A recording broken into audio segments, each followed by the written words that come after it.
Hey there, I am Kristen Williams with Ephemera Paducah, and my hope with this short video is to give you 5 strategies to reduce your frustration with art journaling. So let's dive in right quick. The first one is picking the right thing to journal in or preparing it so that you can use it as a mixed media art journal. If you are just starting out, my strongest recommendation is to get a journal that says mixed media on it. We use a lot of wet media, layers of paint and gesso and inks and sprays and everything else we can get our hands on. So this paper is made for that kind of abuse. The Strathmore has really nice paper, comes in a variety of sizes. The one that I teach my introduction to art journaling from most frequently is this Canson XL mixed media pad. I get it, one, because it's very affordable. This is, I think, 60 pages and it's less than 12 bucks. The paper is great. It is nice and thick and smooth.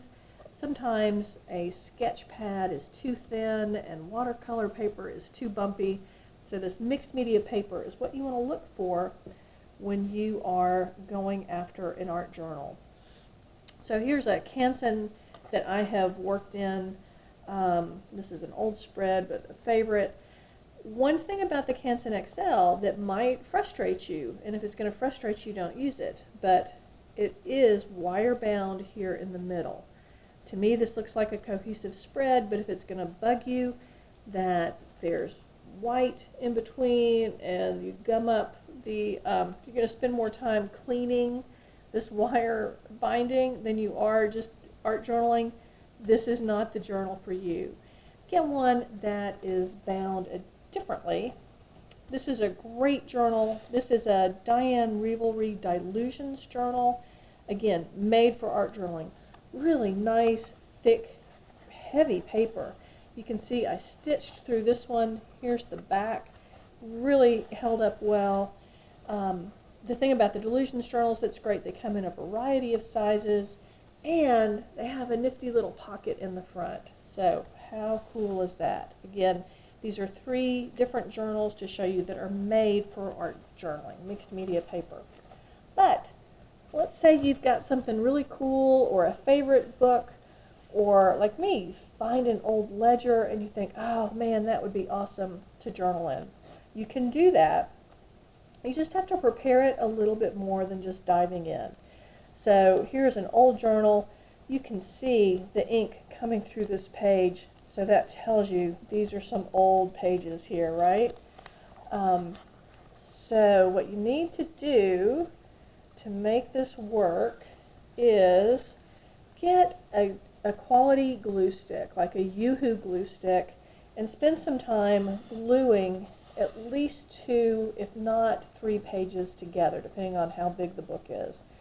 I think I just did 2 on these. And then you're going to just understand, you're going to put a skim coat of gesso on each page, and that will give the paint something to adhere to. You don't know what's going to happen with this ink underneath in your paint, so it'll just give you a little protection. I think that's pencil under there. But here's a spread I did using black gesso on the bottom. And again, just spend a night while you're watching television and glue with a glue stick those pages together. And that will give you a stronger surface. Now, understand, especially with these older books, here's some washi tape that I used just to strengthen that seam and keep that page in there. You might have to baby it, but you're journaling in something really cool, so give it a shot. So, pro tip number 1, to reduce your frustration, find a mixed media journal or prepare your book or ledger or whatever cool old journal you want to use in before you go. Number 2, I tend not to use sticky things in my journal. That said, I know that these 2 brands of paints, the Dina Wakley Media and the Fresco Finish Paper Artsy paints, these are fabulous to use in a journal because they dry matte, they dry quickly, they have a gazillion colors.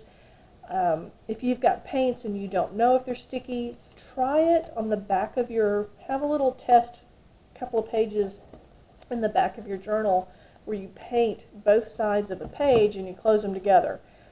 I learned early on, and I would open up and you'd hear that horrible and it was taking paint or media off of one side or the other. So don't be sad. Make sure that your paints aren't sticky. As you advance in your journaling practice, there's ways around it and other media you can add to it. But if you're just starting out, why be frustrated? Use these. And on another note, gel medium or glue sticks are what I use to glue things in my journals. Mod Podge never seems to dry. It is always sticky, so that will frustrate you beyond belief. So, nothing sticky in your journal. The third tip I'm going to give you is when you next time you're at Sam's or Costco or shopping online, get a box of deli paper and a box of baby wipes, and I keep these with me whenever I art journal. In particular, deli paper is great because I'm a pretty messy painter, and I don't mind a little bit. See, here's a page stuck together right there. I don't mind a little bit of paint going to the next page, but I do mind a lot of paint going to the next page. So whenever I work in my journal, and you'll find mine and there's just deli paper sticking out of it left and right, I will stick deli paper behind where I am working. This would work equally well with wax paper or parchment paper. I like the deli paper because the sheets are about the right size and I can just grab and go and I don't have to think. So that is why I like the deli paper. The baby wipes can be used a variety of ways, but the most important one to me is they're kind of a magic eraser for art journaling. So let's say this is dry, it's been there a long time, I get some paint or put something on there that I don't like, and with a wet baby wipe, if the bottom is dry and the top is wet, it is gone. So that to me is worth its weight in gold. Mistake, as long as that paint, that top layer of paint doesn't dry, you can pick that back up again, and that baby wipe is your best friend. I will use baby wipes too to move paint around, to move art crayons around, the Tim Holtz or Marabou crayons. All right, tip number 3. Here's a white page just staring at us. What are we going to do? I like to get some paint or some gesso on a page really quickly with little waste. And to me, the best way to do that is with these Bondo scrapers you find in the automotive department of Harbor Freight. I guess some auto supply store would have it too. I like this better than a hotel key card because it fits in my hand nicely. It has an edge to it. It's got some give to it. And let's just show you how quickly you can get a layer of paint down on a page and how smoothly. And I am not washing out a paintbrush after this and pouring a bunch of paint down my sink. I love this. Especially you can do this with gesso. It just doesn't show up in a video real well, so I'm showing you paint. But with just a skim coat, and I'm telling you, I can start to work on that. That is dry right now.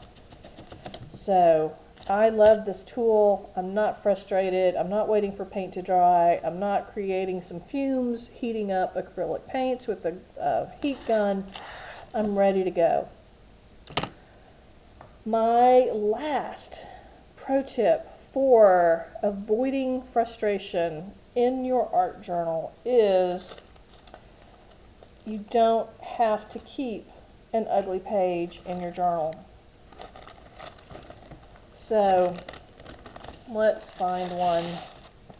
I think this is it's not particularly ugly, it's just kind of nothing. I was demonstrating some things, and you don't, if there's a page you don't like, guess what? You don't have to rip it out, but let's cover it up and give yourself a fresh start. So I'm gonna use pink just because I can. And I'm going to start this here. So I just put that big open stencil down. This is a Natalie Callback stencil. And I'm going to give myself a fresh start on this page. And I'm not going to make you watch me pounce. I will be right back. Voila! So I have taken pink paint all over the top of this page that really was just kind of nothing. I got frustrated seeing it in my journal, and I think I need to work on that. So I'm giving it a fresh start with this Natalie Callback stencil. And look, see, I can react to that a whole lot better. To me, that's a fresh start. I like the colors underneath now. It makes more sense to me. And that is a great way to reduce your frustration if you have an ugly page. Get some paint, cover that sucker up, and away you go. Thank you for watching. I'm Kristen Williams at Ephemera Paducah, and these are my 5 tips for reducing your frustration when you art journaling.